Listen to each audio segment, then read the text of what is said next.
రామరాజు పెద్దోడు చందు గురించి ఆలోచిస్తూ పెద్ద కోడలు లేనందుకే వీడు ఇలా ఉన్నాడని అనుకుని, ఇలా రారా పెద్దోడా అని పిలుస్తాడు. నీ భార్యని ఇంటికి ఎప్పుడు తీసుకుని వస్తావు?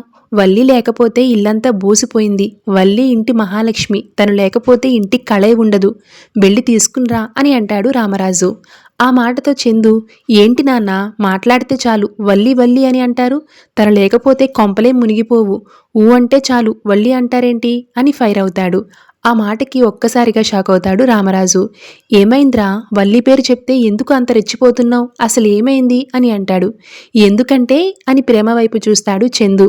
ప్రేమ చెప్పొద్దు అని అడ్డంగా తలాడించేసరికి నిజం చెప్పకుండా ఆగిపోతాడు చందు. నాకు రైస్ మిల్లో పని ఉంది నాన్న అంటూ అక్కడి నుంచి ఆవేశంగా వెళ్ళిపోతాడు చందు. ఏంట్రా వీడు వల్లి పేరు చెప్తే రగిలిపోతున్నాడు, ఏమైనా అయ్యిందా అని అడుగుతాడు రామరాజు. అబ్బే అదేం లేదు నాన్న, వాళ్ళ అమ్మకి బాలేదు కదా, బాలేనప్పుడు కూడా ఇంటి పనులు నా భార్యే చెయ్యాలా అని అన్నయ్య ఉద్దేశం. ఇక నుంచి ప్రేమ ఇంటి పనులు చేస్తుందిలే అని ప్రేమని ఇరికించేస్తాడు Dheeraj. Thank you so much for watching.